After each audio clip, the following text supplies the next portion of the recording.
the Hospital of Emotions. I went to medical school for all things cute, such as these. Good evening, everybody. This is a special edition of On and Off the Spectrum podcast. I'm Dr. Esty Hess. And I'm Dr. Ann Kirsch. And today we went on a field trip. But to make this field trip even more valuable for all of us and for all of our listeners and viewers tonight, we want to introduce you to somebody who is absolutely fundamental to our team at On and Off the Spectrum. Yes. That's Samantha Feldman. Hi, nice to be here. Yes. And Samantha, you are the head of our social media, the genius, I should say, behind the social media visions that you see for On and Off the Spectrum podcast. Because she's here, you're able to see us. Right. And so as a consequence, today we did something I think pretty extraordinary. Yes. We live in a very interesting city. We're in Los Angeles, California. And in Los Angeles, every once in a while, there are some very interesting pop-up museum exhibitions.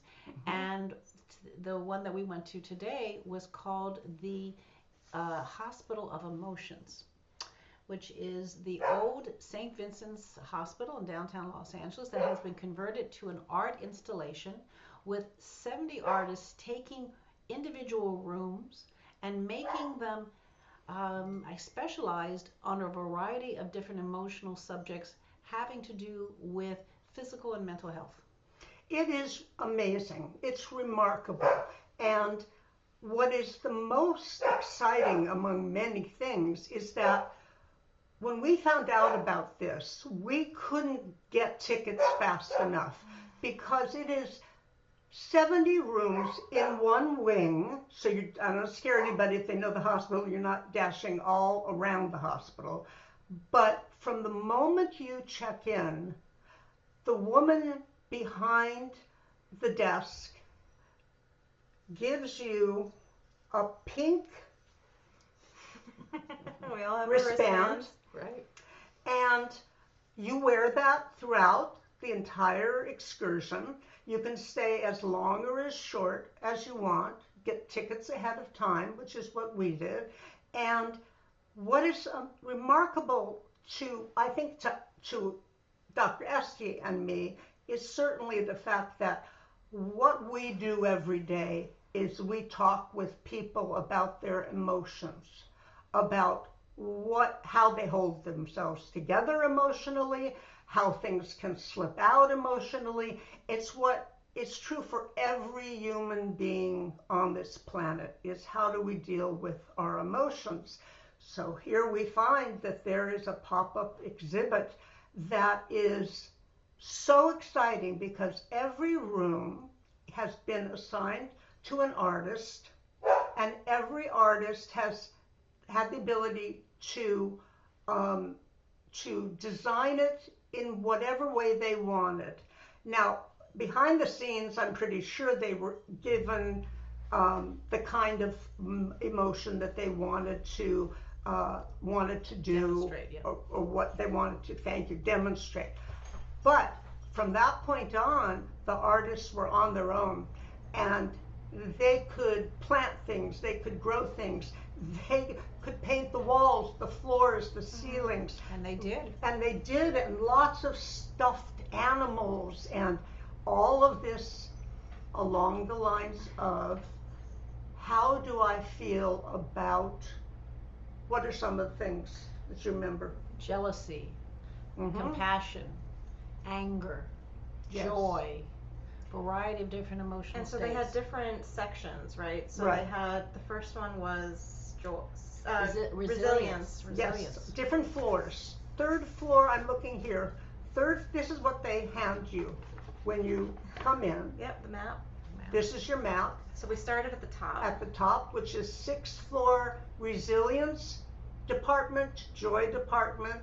The 5th floor is sadness department, joy department, gratitude department.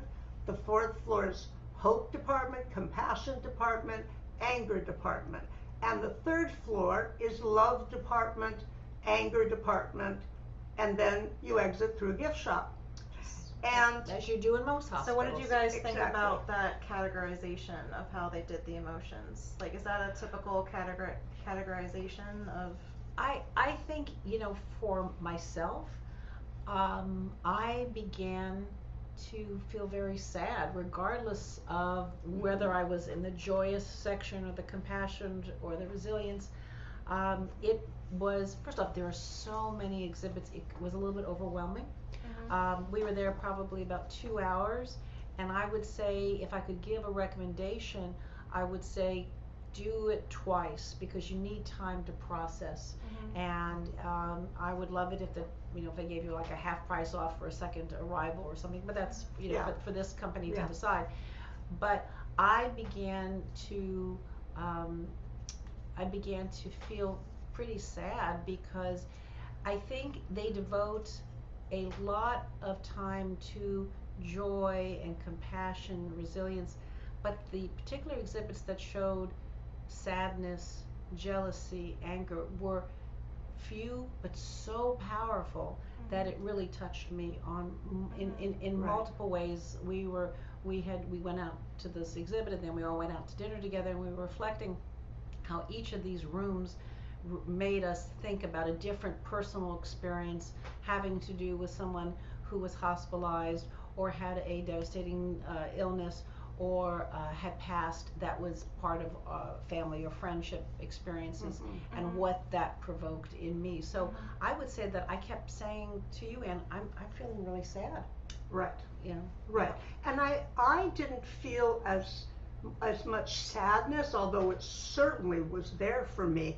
What I felt was pain, because it's a hospital, and you cannot get away from the fact that if you have been hospitalized, you are there because something is wrong enough that they can't fix whatever it is with you just being at home or in the doctor's office. And so it made me sad to know that no matter what the theme of the room was, somebody had been in that hospital bed. And that's the other thing we talked about, is that there was a hospital bed in just about every room that we saw. And it took center stage. Yes. Yes. And even if it was a happy theme or an unhappy theme or something in the middle, it was difficult, and it made me sad. Yeah. What did you think about the fact that the emotions were in this context of a hospital and healthcare? Like, do you think it was only that context? Was it other contexts, or? I personally was thrilled, because I think we don't, especially in this age of technology, where I think we're raising generation behind a wall. I think people are cut off from any kind of emotional state. Right. And so to be able to say, no, actually, this is a museum that focuses on emotions. There's a medical component, there might be a psychiatric component, but it is about emotions. I think it helps us get in touch with something that is so sorely lacking. It creates our humanity, our intimacy, our attachment to the world. It was, I think, critically important. Absolutely. And I think another thing that I was thinking about is that if you are a hospitalized patient, and you are lucky enough to have a really good nurse treating you, because in my book, the nurses are the people who really do the caretaking. Yes, you need the doctors, absolutely, but the nurses make the difference between whether your hospital stay is easier and more human, or it is horrifying experience. God forbid, right. And so seeing that each room had a different theme was for me, it was sad, but it was also remarkable, because I like to think that more than half of the people in those rooms were able to get up and leave, whether it's on their own 2 feet or whether it's in a wheelchair out to the car. Yeah. But you don't always know. So, okay, I'm going to ask you a couple more questions Sure. about your experience. Was there something today that surprised you the most about how you felt at Hmm. one of these rooms? Was there something like very surprising or Oh that you gosh. weren't expecting? I think I was That's good. just from the very beginning. You walk into the admissions room Mm-hmm. and you see all these different photographs of, of different feelings of, in the guise of, you know, the kind nurse, the anxious doctor. It was like a jealous nurse or something. Right, Yes, yeah, yes. and The cool nurse. and it was very, very, so it's a kind of whimsical. So you say, oh gosh, this is different, and what this is going to be. It almost had like a little bit of a Disney-esque quality, as you're walking through. So it caught my attention right. It's the way you'd hope things would be. Right away. And then the very first exhibit, which is a fetus sort of suspended in animation just before you're anticipating the birth. Mm-hmm. That completely caught me off guard. And not only the actual image, which is powerful, but also the image, the message that the artist wanted to share, because this artist was saying that when somebody's about to give birth, it's a variety of emotions. There is anticipation to becoming a parent, whether the child is going to be healthy or not healthy. And so many of the cases that Anne and I see are kids who do have intrauterine disturbances in their development, and so they are born often with some kind of developmental or sometimes physical, some kind of degree of disability. And so, yes, of course. So this immediately caught my attention. I was surprised that the feeling was like, come in. Here's the feeling right away. You are brought into this experience. So I was captivated from moment go. I have the same. It's not surprising, but it's surprising because Essie and I have the same reaction to a lot of things. Yeah. But I felt the same thing, that seeing that room and seeing a baby being born and seeing that and not seeing, knowing that I had had that experience a few times, I immediately went backwards to what my experiences were like. And I absolutely know that when you had a baby. When I had a baby, yeah. Exactly. Yeah. And what it was like to give birth and how different it is for everybody. And I was listening and overhearing what other people, there were a lot of people there, people with babies, people with kids in strollers, all types of people.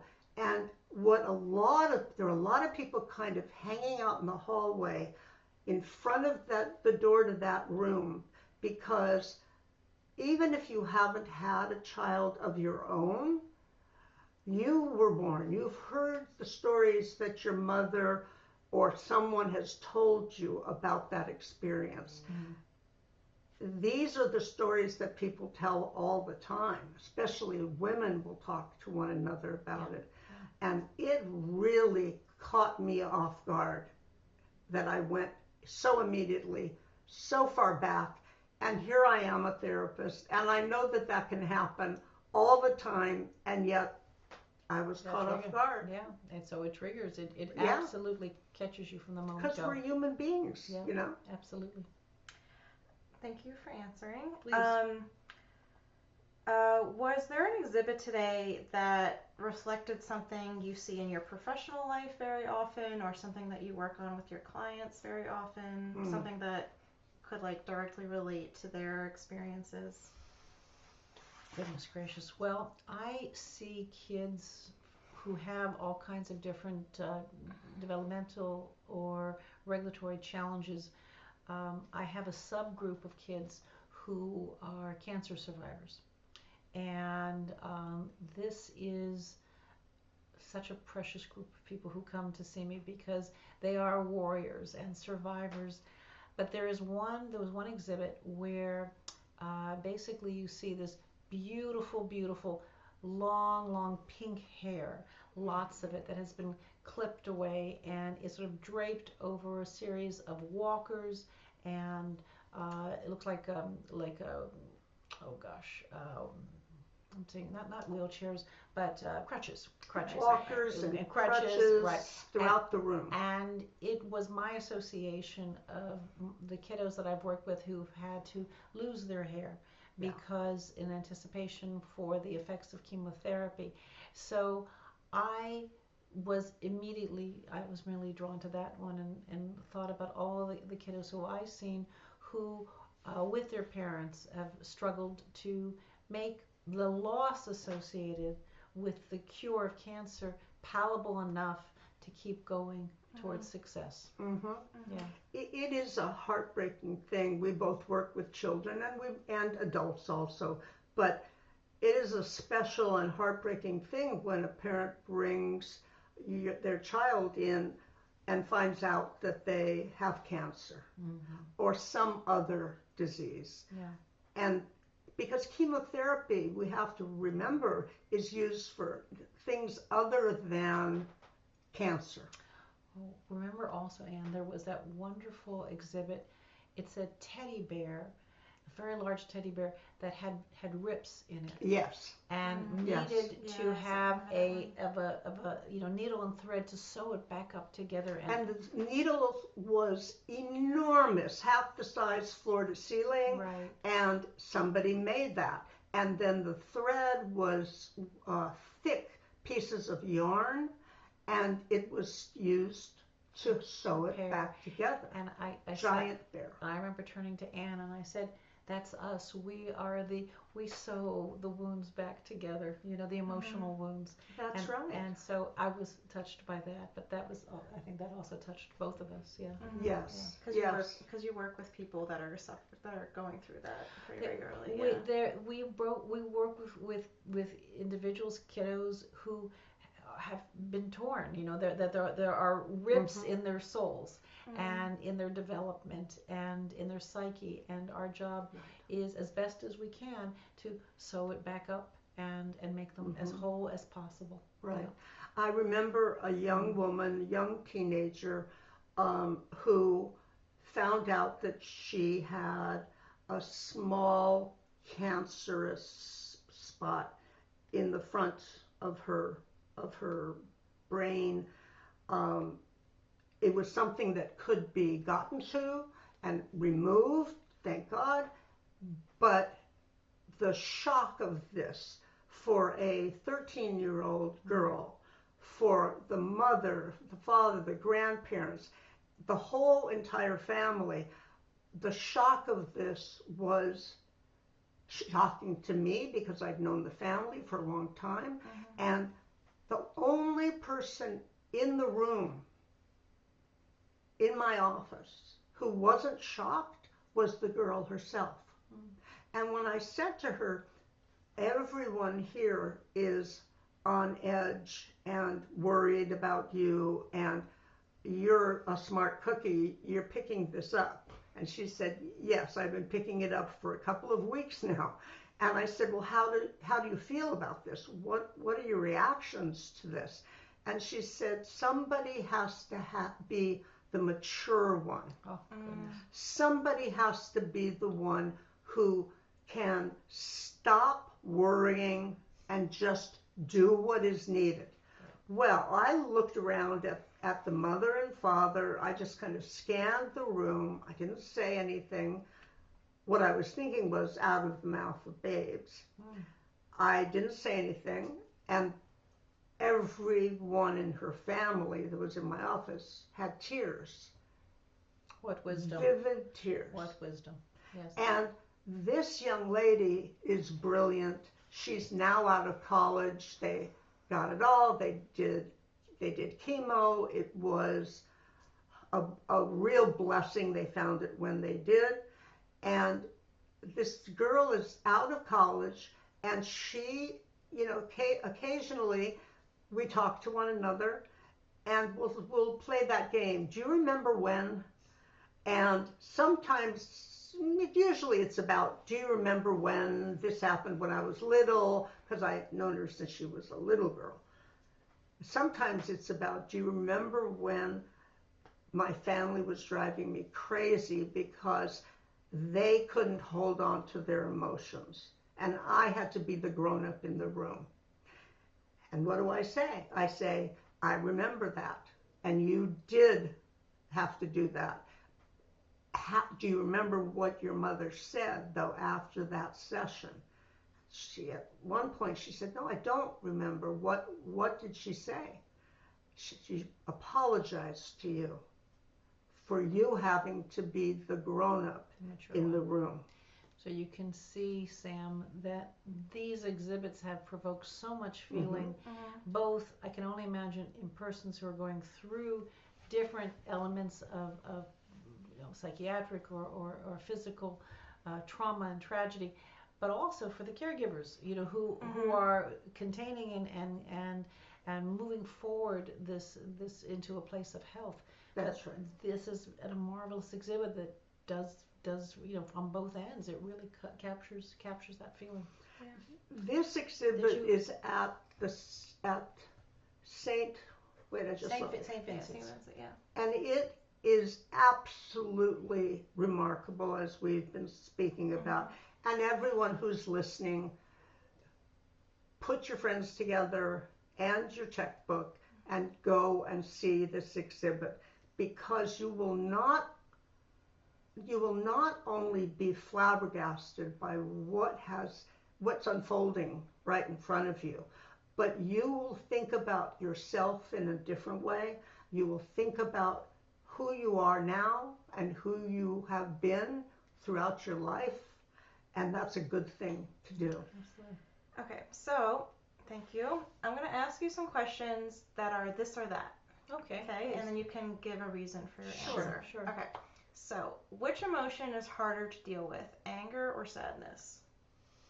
Oh gosh, I think basically my if you don't mind, yes or no. Oh, and include the question a little bit in your okay. answer. So thank you. Yeah. So which emotion is more difficult to deal with, anger or sadness? Yeah. I think probably sadness, because a lot of times people get angry as a way to show a powerful side of themselves, when really and truly they're sad. Right. Yeah. That's exactly right. Right. It is sadness. I have seen a lot of very angry people in my office, and when it comes down to what is causing that anger, it is a lack of dealing with the problem, and the problem can be many things, but sadness is often at the base of it. Absolutely. If you have sadness and it has not been dealt with, it's very hard to go beyond that. Yeah. Yeah. Okay, so similarly, is joy easier to feel or easier to express? Oh my Ooh, goodness. that's a really good. question. Like, how do you feel like the exhibit expressed joy? I think it's easier to feel it than, I'm thinking about in my clients, and I'm thinking about how their expression of joy, and that they can show you, people can show you how they feel. Behavior, I say this to my clients all the time, behavior has meaning. I can see by their behavior if they're sad.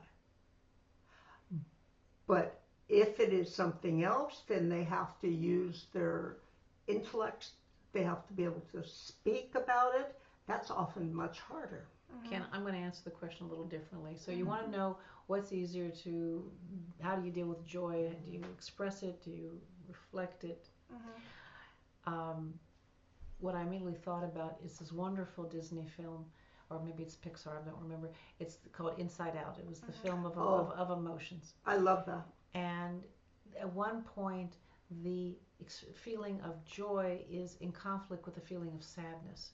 And the feeling of joy says, okay, pervasively, we're all going to just be happy. We're just going to be joyful. And I think that was evident today in the museum. There's a lot of exhibits about joy. But there was also exhibits of sadness. And I remember in the film, sadness comes up to joy. And she's not, stop pushing me out, because you need to feel sad. Because if you don't feel sad, how can you possibly experience joy? Right. And so I think it's about experiencing joy, but allowing a full range of emotions, including sadness. That's exactly right. Yeah. It's hard. It is. And we're not sitting here saying that it's easy to but it needs have a full range of emotions. But if you can have a little bit, if you can tap in just a little bit to an emotion, Absolutely. you will feel such relief in the long run, in the short run. And I think this exhibit allows that to happen tenfold. Yes. Was there any exhibit that specifically used materials in a way that was like more successful than others, or was there anything like in the artistry of the exhibits that you felt like was particularly impactful because of the materials used or the theme, or like I remember that bird, the migration one. Yeah. Like that was so powerful to me because I've been really into birds lately. Okay. Like there's been some hummingbirds I've been seeing in Yes, Santa yes, Monica, yes, whatever. yes, yeah. And yeah, it was just making me think about like going different places in your life and seeing the human body and the bird head, like kind of made me feel like it was a different part of myself, you know, that was. There was one exhibit which was a hospital bed surrounded by boxes of delivery. Like imagine like 1,000 Amazon containers, and the hospital bed itself was made out of these containers. And if you looked on there was little inscriptions on the boxes. Every piece was used, and it was like handled with care, heavy, don't move. And I thought that touched me because I said we are this. It reflects the world we live in now. Nobody goes to stores anymore. We all everything delivered, but we are in this sort of. We were in the delivery room, like they called it, right? Right. Yes. We were in the delivery as life is being delivered to us, right? And we're getting our instructions. Be careful, getting breakage. No, and Right. It was very powerful. It was shocking how powerful it was, Yeah. because it reminded us and reminded me that we are breakable, that we are people who can be hurt. We can be shocked by another person's behavior. It doesn't come in a box, but it sure is a great representation for how we were feeling, especially by the end of this exhibit. Yeah. It was amazing. Can I mention one more that touched Yeah, me? yeah. Okay. An artist lost his uncle. Yes. And he did not get a chance to say goodbye. And he was so sad and so angry. And there was the bed, which was kind of pristine, and there was a picture of the uncle, but then all around was just breakage, reflecting of his rage and his sadness and his anger. And you left before I could say goodbye. We promised each other I would see you when you got out, and it didn't happen. And it was reflected by all these broken pieces, broken records, shards of glass, Furniture. Anything you can broken imagine. promises, and that also was really very, it very was powerful. Very powerful. Broken Yeah, promises. Just such a Yeah, that's powerful important piece. to remember. Okay, so I have one more question. Does that sound good? One more And question one sounds good, question? please. Okay. So if you could have anyone who's visiting Hospital of Emotions, if you could hope that they have one feeling coming out of today, or one, hope for the future, or one thing to reflect on, what would you want that to be for them? I think it's to embrace all the feelings. All the feelings. There is a room where you get to write sticky notes, and you can write anything you want and post it on like a large playhouse, if you imagine, or on the walls or the ceilings, anywhere, right? And I wrote, I was so grateful to be amongst dear friends with me on this wonderful emotional journey, because I think you want to have that level of intimacy in your life, and this exhibit just allows us to embrace that experience. It's true. It did. I think I would want people to come out of this exhibit with a newer understanding or a deeper understanding of who they are as human beings, and that it is not only okay to feel your feelings, but it's mandatory. You have those feelings anyway. We all have those feelings anyway. So they can sit on your heart and be so heavy and make you feel so exhausted all the time. Or you can say to yourself, I have a good friend I can talk to, I have a family member, maybe a therapist, but there's always someone to talk to about what's going on with you in your life. It doesn't have to be 6 months worth of therapy. No. It can be a friend that you take out to lunch and say, look, some stuff's going on and I'm feeling emotions that are new, and so I thought maybe I could talk to you. Well, I want to thank you, Sam, for these very thought-provoking questions, for joining us today. For sure. Yes. And it's been a real treat. You know, we live in such a virtual able world that this was our first opportunity to get to meet someone who is so important to us in terms of the success of our podcast. So thank you on so many levels. No, totally. Yeah. But I just want to say I'm Dr. Esty Hess. And I'm Dr. Ann Kirsch. And this has been a special edition of On and Off the Spectrum podcast. Again, we always say, if you found today's episode meaningful to you, please let us know. If you feel that you or someone you know would be a wonderful guest for us to interview, please don't hesitate to reach out. We've gotten some of the most wonderful guests in the last several months because of your participation. If you have any questions or thoughts, please again don't hesitate to reach out. So again, we wish all a good and safe evening and a wonderful night.